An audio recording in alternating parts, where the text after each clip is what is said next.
turi mu Rwanda.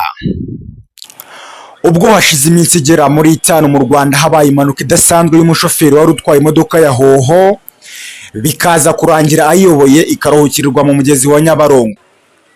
Ibyo akaba yarabikoze mu buryo bwo kugira ngo atagonga izindi modoka zari imbere ye, kuko we bivuga ko yari yabuze feri. Kugeza uyu munota ntabwo barabona umurambo w'uyu mushoferi, ndetse na bimwe mu bice by'imodoka ntabwo biraboneka kugeza magingo aya. Iyi mpanuka ikimara kuba ku munsi wayo wa mbere, abashinzwe umutekano wo mu mazi bahise batabara ngo harebwe uburyo imodoka yavanwamo. Bakoranye umuhate ndetse n'imbaraga zitandukanye babasha gukuramo igice cy'inyuma cy'imodoka. Ni mu gihe ikindi gice cy'imbere cy'imodoka ya hoho kitaraboneka kugeza uyu munota. Kabini cyangwa icyo gice nicyo umushoferi aba yicayemo, namwe murabizi, bikaba binakekwa ko cyaba cyaraburanye n'umushoferi wari utwaye imodoka ya hoho. Gusa ababizi neza batangaza ko Nyabarongo ari umugezi muremure cyane kandi utemba, wasanga aya mazi yaba yaratwaye icyo gice cy'imodoka, maze n'umurambo w'umushoferi ukagenda gutyo bikarangira amazi awutwaye. Nyuma y'ibyo byose, inzego zishinzwe kubikurikirana cyangwa se inzego zishinzwe gukora mu mazi marine zikomeje gushakisha uburyo bwo kureba ko umurambo w'umushoferi waboneka, ndetse n'igice cy'imodoka kikaza gukurwamo, bikaza gutuma bareba neza niba mbese barokora bimwe mu bice bitandukanye by'imodoka. Icyaje kugaragara cyo nuko amazi yo muri Nyabarongo aba afite imbaraga, bikaza kurangira yaba yatwaye bimwe mu bice by'imodoka, aho byaje guhita bigaragara ko bimwe mu bice by'imodoka byagiye bitandukana. Ni ikintu kigaragaza ko Nyabarongo amazi yaho aba afite imbaraga zidasanzwe.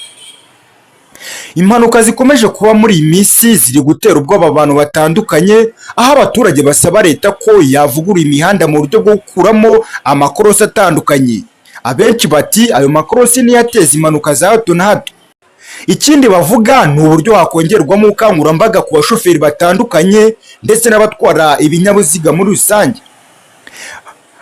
Bari gutangaza bati harebwa uburyo ki abashoferi ndetse n'abandi bantu batwara ibinyabiziga baza bagenzura neza ibinyabiziga byabo mbere y'uko bajya mu muhanda. Imiryango, inshuti n'abavandimwe mu mushoferi mukomeze kwihanganira ibi byago byabaye. Tubane mu makuru arakurikiraho. Nitwa BOT hano kuri Comeka TV. Ndabashimiye cyane kandi Imana ikomeze ibarinde. Amakuru nk'ibisanzwe ni buri munsi mu gitondo saa 2. Wowe icyo ukwiye kuba ukurikirana ni ukuba active kuri Comeka TV, ukaza wumva amakuru atandukanye kandi ku gihe, yizewe, ndetse n'ibindi bintu bitandukanye bibera muri iki gihugu cy'u Rwanda ndetse no hanze y'u Rwanda, bizaza bikugeraho ku gihe.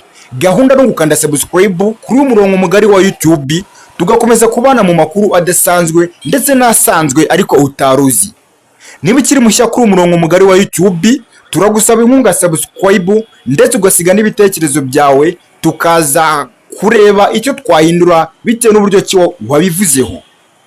Ndabashimiye cyane. Nanone reka mbabwire ko umuntu wasoje gukora subscribe kabisa, congratulations, kandi rwose icyo ni igikorwa cyiza cyane. Amakuru nakagaruka, wowe icyo usabwa ni ukuba active on Comeka TV.